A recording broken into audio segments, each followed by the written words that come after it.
किसान मित्रों नमस्कार, स्वागत है हमारे YouTube चैनल देहाती किसान साथी में। किसान भाइयों, आज डेट हो चुकी है 30 मार्च 2025 और ये हमारा प्लाट देख रहे हैं। ये मेंथा हमारी लगभग आज 21 दिन के आसपास हो चुकी है। 20 से 21 दिन की मेंथा हो चुकी है और इसमें आज यहाँ पर चौथा पानी लग रहा है। चौथा पानी जो हमारा है वो आप देख रहे होंगे, इसमें दवा का स्प्रे भी कराया गया है।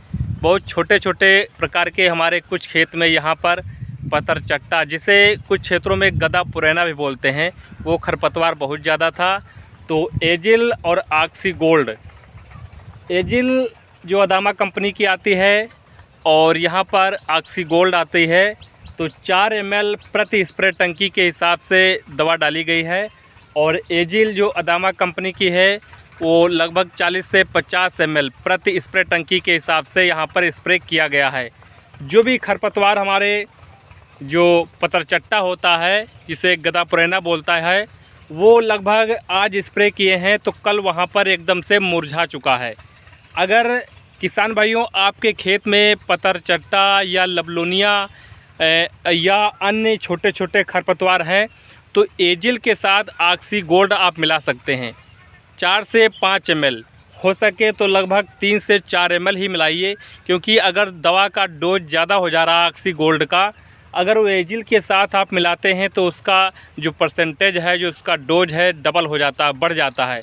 अगर आप वहाँ पर केवल ऑक्सी गोल्ड ही स्प्रे करते हैं तो उतना अच्छा बेनिफिट नहीं मिल पाता है जितना आप एजिल के साथ ले पाते हैं। तो इसलिए 4 ml प्रति स्प्रे टंकी के हिसाब से 40 से 50 ml जो एजिल है अदामा कंपनी की, उसके संग आपको मिक्सचर करना है, लेकिन घोल अलग अलग तैयार करना है। जब आपको स्प्रे करना है, दोनों एक ही साथ में टंकी में डाल करके आपको स्प्रे करना है। स्प्रे तभी करना है किसान भाइयों, एक दिन पहले आप तो स्प्रे कीजिए या फिर खेत में पानी ज़रूर लगा दें। खेत में नमी मेंटेन बना के रखना है, तभी दवा अच्छे से काम करेगी। जो भी छोटे छोटे खरपतवार लगभग 2 से 4 पत्ती या 6 पत्ते के हो गए हैं, बहुत ज़्यादा बड़ा खरपतवार ना हुआ हो, तभी आप डाल दीजिए और बहुत ही कम डोज में और सही समय पर खरपतवार एकदम चला जाएगा। अगर छोटे पे खरपतवार हमारा चला जाता है तो बहुत ज़्यादा वहाँ पर जो समस्या आती है कि मेंथा हमारी पैदावार नहीं हो पाती है। होता क्या है किसान भाइयों, जब खरपतवार हमारे बड़े हो जाते हैं तो वहाँ पर दवा का स्प्रे करते हैं तो उतना अच्छा रिजल्ट नहीं मिल पाता है जितना छोटे छोटे खरपतवार होते हैं, ज़मीन के वहाँ पर चुभे होते हैं। कुछ खरपतवार ऐसे होते हैं कि आपको दिखाई नहीं पड़ रहे होते हैं, लेकिन ज़मीन की सतह से ऊपर ही आ चुके होते हैं।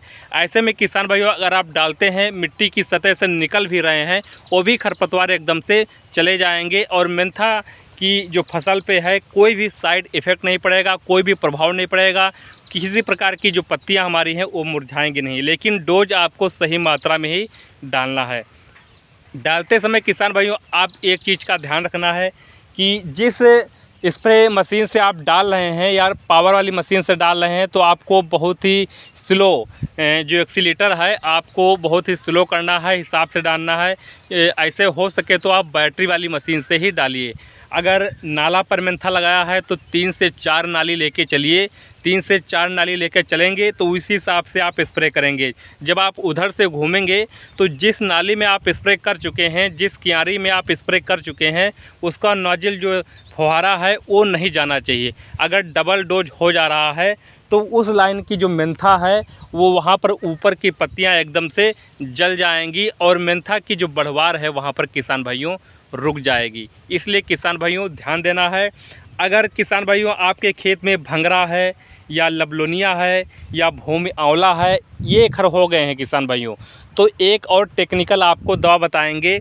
एजिल आपको अदामा कंपनी के लेना है और बीएसएफ कंपनी का वासाग्रान आता है, वो आपको लेना है। 800 ml प्रति एकड़ के हिसाब से बीएसएफ कंपनी का जो हमारा वासाग्रान आता है वो ले लीजिए।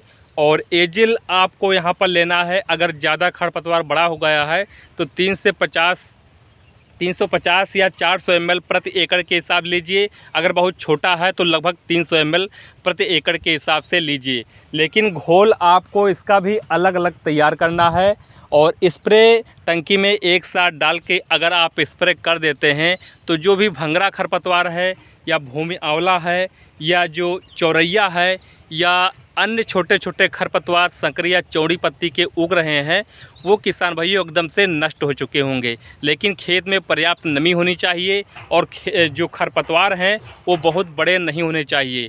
कम समय में आप अच्छी डोज लेकर वहाँ पर स्प्रे कर सकते हैं।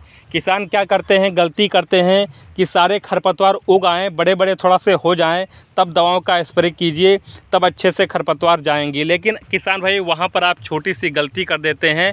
गलती ये हो जाती है, खरपतवार आप वहाँ पर बड़े होने की वहाँ पर न देखिए कि खरपतवार हमारा बड़ा हो जाए तब खरपतवार की दवा डालें। ऐसा किसान भाइयों करेंगे तो आप खरपतवार नहीं जा पाता है, क्योंकि उसकी जड़ जो हमारी है वो मिट्टी की गहराई तक हो जाती है, मजबूत जड़ हो जाती है और खरपतवार भी हमारा लगभग 6 से 8 पत्ती का हो चुका होता है। उस समय आप किसान भाई डालते हैं तो अच्छी प्रकार से वहाँ पर रिजल्ट अच्छा नहीं आता है। थोड़ी सी पत्तियां ऊपर की झुलस जाती हैं और पूरी खरपतवार एकदम से नष्ट नहीं हो पाता है। दोबारा आप निराई कराते हैं, दोबारा आप दवा का स्प्रे करते हैं, तब भी खरपतवार नहीं जाता है और उससे आपको पैसों का खर्च भी होता है, समय की बर्बादी भी होती है और मेंथा की जो फसल पे हमारा साइड इफ़ेक्ट भी ज़्यादा होता है। तो इस तरह के हमारा ये 40 बीघा का मेंथा देख रहे हैं, आज 20 से 21 दिन की हो चुकी है। आप मेंथा की ग्रोथ अच्छी प्रकार से चल रही है, किसी प्रकार का साइड इफ़ेक्ट नहीं है। और पानी किसान भाइयों हम बता दें कि पानी जो आपको लगाना है बहुत ही हल्का लगाना है। अगर नाला पर मेंथा लगाए हैं तो आप ये मान के चलिए वहाँ पर नाला में एकदम से पानी वहाँ पर पहुँच जाए और एकदम से आपको बंद कर देना है। पानी का भराव कतई नहीं होने देना है। अगर भराव ज़्यादा हो जा रहा है तो वहाँ पर मेंथा की फसल हमारी रुक जाती है, पौधे कमज़ोर हो जाते हैं, मिट्टी कड़ी हो जाती है, पौधे का विकास अच्छी प्रकार से नहीं हो पाता है। इन सब बातों का अगर किसान भाइयों समय से ध्यान दे लेते हैं तो मेंथा की जो पैदावार है कम समय में, कम पानी में और कम खर्च में अच्छी पैदावार ले पाएंगे। किसी प्रकार की समस्या आ रही है नीचे कमेंट कीजिए। लेकिन किसान भाइयों से एक रिक्वेस्ट है, आपके क्षेत्र में मेंथा की फसल किस हिसाब से लग रही है, कौन सी वैरायटी लगी हुई है और कितने दिन की हो चुकी है, कौन कौन से खरपतवार हैं, नीचे कमेंट में ज़रूर बताइए। उसी हिसाब से किसान भाइयों हम वीडियो बनाने की कोशिश करेंगे। और हमारी ये मेंथा की जो वैरायटी है सिम उन्नत, सीमेप द्वारा बनाई गई नई वैरायटी है, सिम उन्नत किस्म की वैरायटी है। अन्य वैरायटियों की अपेक्षा इसमें थोड़ा सा जो तेल का एवरेज है अच्छा निकलता है, कम समय में कम खर्च में अच्छी से पैदावार देने वाली वैरायटी है। तो मिलेंगे अगली वीडियो में। नमस्कार।